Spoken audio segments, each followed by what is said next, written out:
What's up guys? I'm Aki and welcome to my channel. So in this video, I'm gonna be reviewing a product for the first time. Kaya disclaimer lang po, I am not a professional makeup artist, but I will try my best to give you an honest and informative review. Kaya if you wanna know more, then just keep on watching.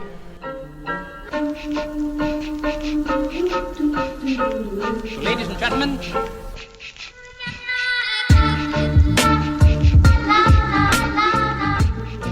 so I will be reviewing this palette right here, the Color Fusion Eyeshadow Palette from Beauty Glazed. The original price of this palette is 810 pesos, pero nakasale sila nung nabili ko to, kaya 389 pesos na lang yung price niya nung time na yon. But meron din akong 45 Shopee coins that time, plus discount voucher from the shop, kaya nabawasan pa siya ng 49 pesos. Kaya ang total lang ng binayad ko ay 340 pesos. O, diba? Less than 350 pesos, meron na akong eyeshadow palette. So, this is what the packaging looks like. Tapos, sa likod naman nun, dun nakasulat yung ingredients. Tapos, sa baba, yung manufacturing date plus yung expiration date. And then, nakasulat din dito na kapag nabuksan mo na siya, 24 months mo siyang pwedeng gamitin. Tsaka nakalagay din na this product isn't tested on animals, kaya that's good. Sa ingredients naman niya, wala naman siyang harmful chemicals like paraben or oxybenzone, pero meron ditong polyethylene. Pero yung according dun sa nabasa ko sa internet, nakalagay kasi dun polyethylene glucose. So I'm not sure kung ito ba yun, kasi nakalagay lang dito polyethylene. So ganito yung itsura niya sa loob. Wala lang siyang mirror dito sa taas, pero that's okay. And of course, ang ating mga eyeshadow pans. This eyeshadow palette consists of 39 shades. O diba, akalain mo yun for its price na 389 pesos, makakakuha ka na ng 39 shades. Oh my God! Wow! Meron din siyang protective plastic. Ito. Tanggalin na natin yan. Ayan, kung mapapansin nyo naman, ang color range nitong palette na to is rainbow. Tapos, nasa gitna nitong palette na to, yung mga shimmer shades. Ayan. Tapos, yung mga pan ng mga shimmer shades is slightly bigger lang sa mga matte shades. At syempre, isa-swatch ko sila isa-isa. So, magsisimula ako dito sa pink shade, papunta sa purple shade, then pataas.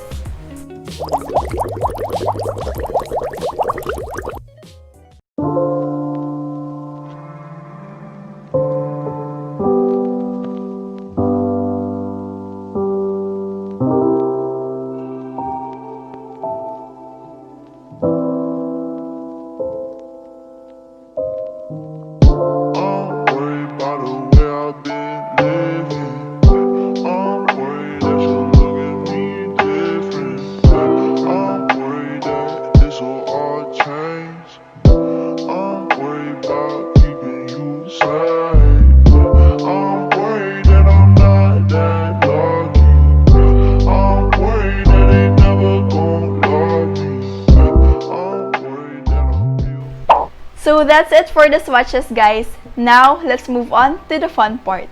I'm going to try this palette out. So finally, magagawa ko na ngayon ang matagal ko nang gustong gawin na makeup look, ang sunset vibe eye makeup look. So maglalagay lang ako nitong headband kasi kanina pa nililipad yung buhok ko.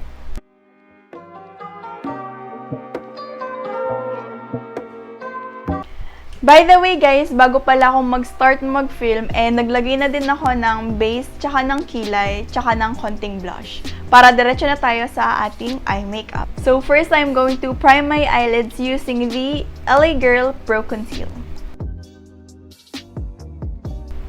So gagamitin ko lang yung daliri ko pang apply.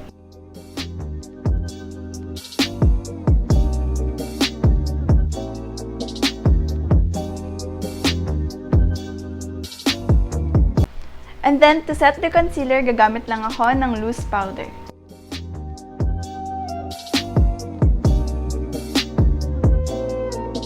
Tapos, ang technique ko pala guys, bago ako maglagay ng eyeshadow, kukuha ako ng makeup sponge, Tapos, ng konting loose powder, gamit tong parang angled side niya. Then, from the outer corner nung aking mata until the end nung aking brows, parang mag-create ako nung line. Yan yung magiging guide ko sa pag-apply nung eyeshadow.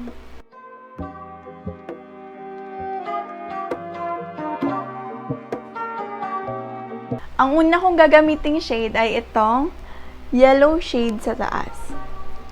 Using a flat brush, ipapako lang yung color dito sa aking inner corner.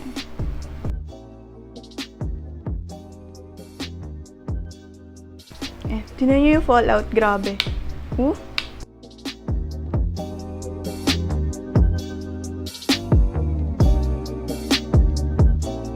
Then, ang next na shade naman natin ay itong orange shade dito sa baba. Tapos, gagamitin ko lang din yung same brush, pero yung other side niya. Then, ipapat ko lang din siya dito sa center ng aking eyelids.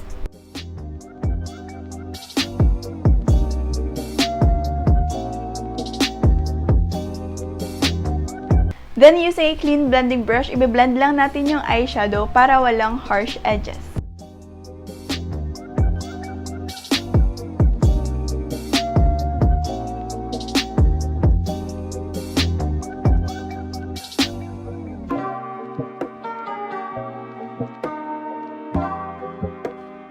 Then, ang next na shade na gagamitin natin ay itong hot pink shade dito sa gilid. Then, i-apply ko siya dito sa aking outer corner. Then, slightly over dun sa orange na shade.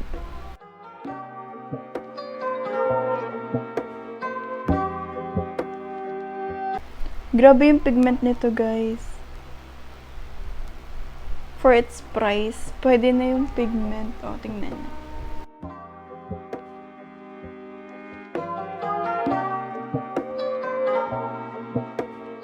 Then, gamit ulit yung blending brush na ginamit natin kanina. I-blend din lang natin yung edges.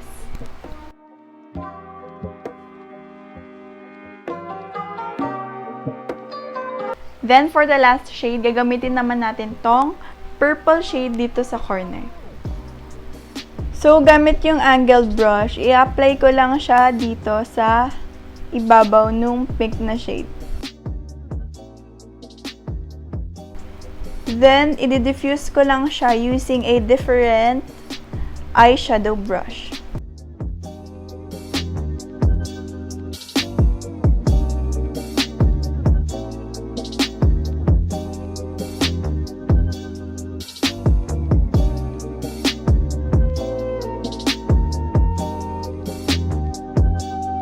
Tapos, dadagdagan ko lang ng konti itong orange shade.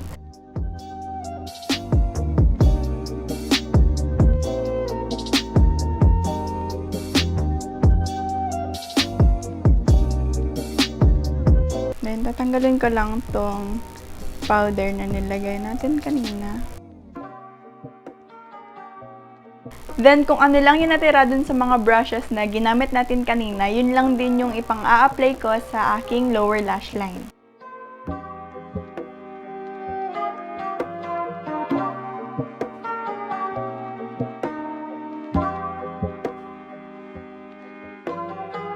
And lastly, para sa aking inner corners, gagamitin ko lang itong yellow shimmer shade.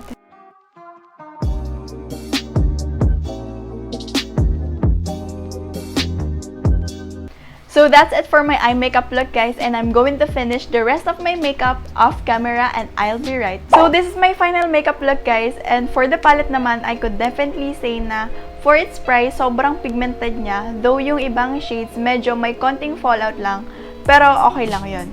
So if you're on a budget tapos naghahanap kayo ng colorful palette, I could recommend you this one kasi sobrang sulit talaga yung ibabayad nyo. Plus, sobrang dami nyo ding mapagpipilian na shades.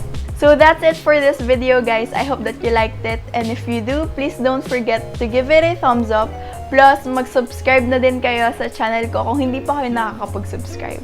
So, see you in my next video.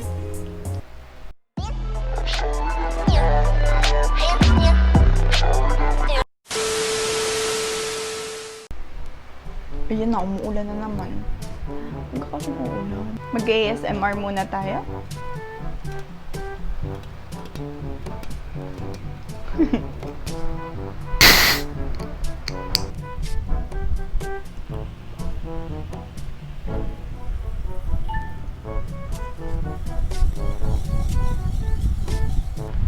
ASMR.